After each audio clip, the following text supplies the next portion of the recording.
Hey guys, welcome to Calculus Daily, episode 13. We're looking at 3 merit questions from 2013. Here we go.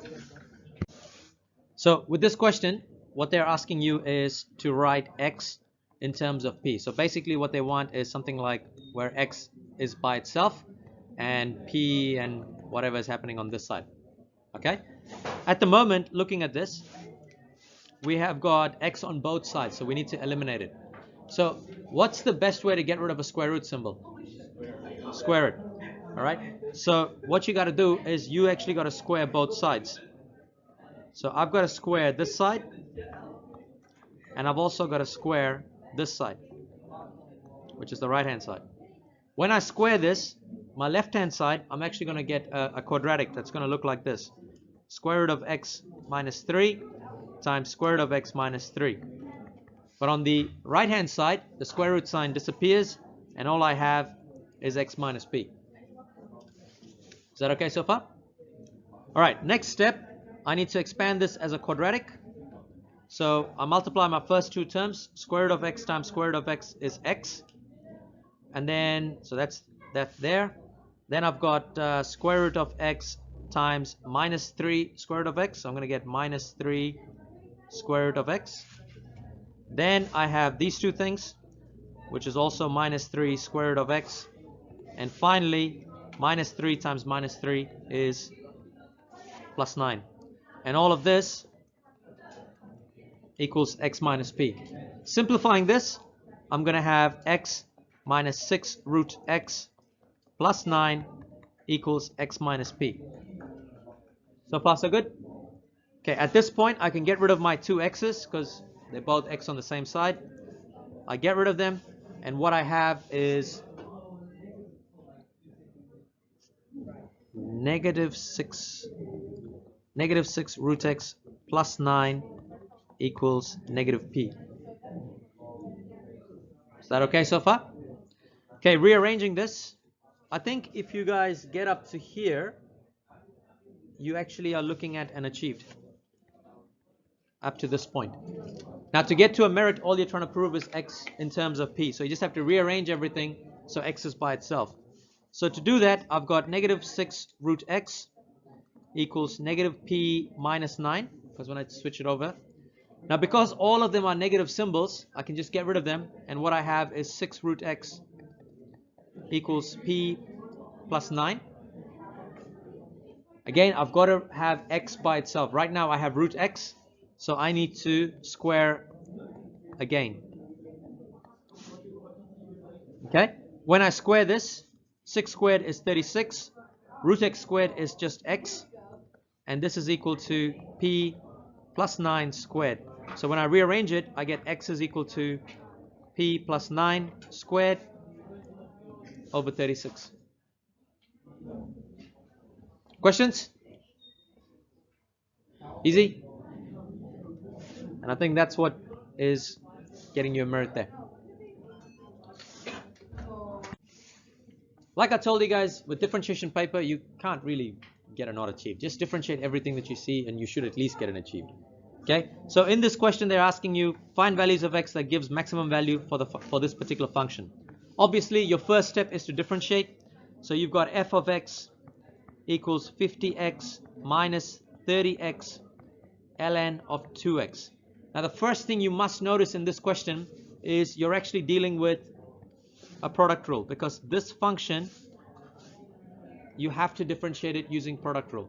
The first part is easy because differentiating 50x, that's straightforward. You're going to get 50. But the second part, you have to differentiate it separately. Okay? So what I'm going to do is I'm going to write this up as I'm just going to do it on the side here. I've got 30x ln of 2x. I'm even going to put the minus sign there just to make things easy for me. So put this as f. Hang on. Let's choose up a couple of different colors. I've got f and I've got g. Alright, from here I can see that f dash is going to be minus 30 if f is minus 30x. Is that okay? Happy? And if g is equal to ln of 2x, then g dash is going to be 1 over 2x multiplied by the differentiation of that, which is 2, which means g dash is equal to 1 over x. Putting this together, I know that this would be f dash g plus fg dash. So putting together, I have negative 30 ln of 2x plus negative 30x multiplied by 1 over x. And I can see that the x's cancel out. What I have is negative 30 ln of 2x. That plus is going to change to a minus 30. And that's what I have. Okay, so when I go back to this original function and I differentiate it, I'm going to get f dash of x. 50x differentiated is 50. And then whatever this part is, it's going to end up here. So it's minus 30 ln of 2x minus 30. Which when simplified, I'm going to get 20 minus 30 ln of 2x. Okay? And I think that's what you need to get an achieved. Alright? To get it to a merit, all you have to do is you're finding the maximum value, right? So you just got to put the gradient is equal to 0. So this happens when the gradient is equal to 0. So you can say 0 equals 20 minus 30 ln of 2 of x. Rearranging it, 30 ln 2x equals 20. I'm going to write here. So ln of 2 of x equals 20 divided by 30. 2x equals e to the power of, I'm just going to write that as 2/3 because 20 divided by 30 is 2/3. So x equals e to the power of 2/3 divided by 2. And that's it. You can leave your answer in this format and should get you a nice and simple merit. Any questions? You guys can do this by yourself if I give you a problem like this now? Okay. Well, we'll do something similar. But can we move to the integration question next?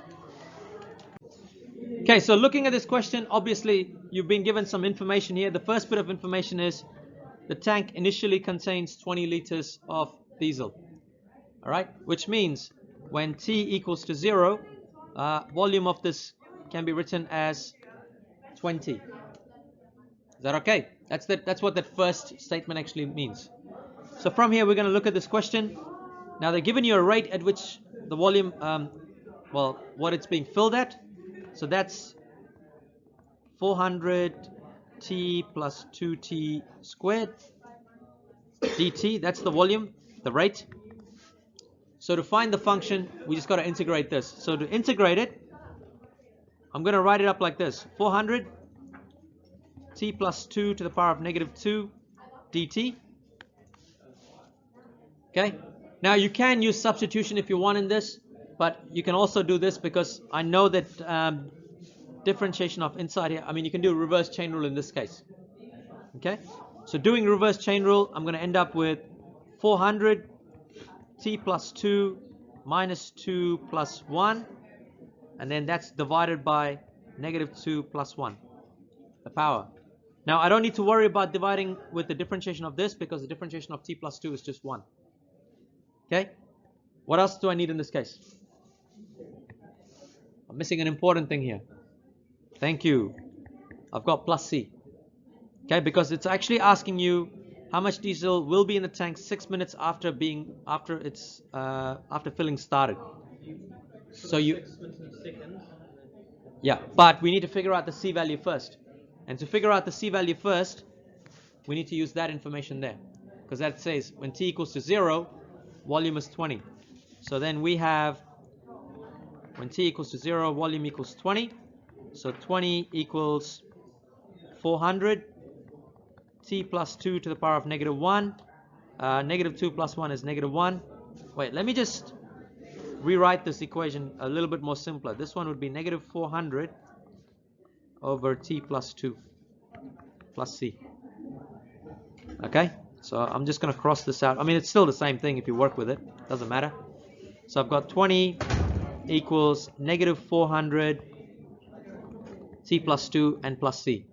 Now because t is equal to 0, I can put 20 equals negative 400 over 2 plus c. 20 equals negative 200 plus C. Therefore, C is equal to 220. Okay? Are we done with the problem?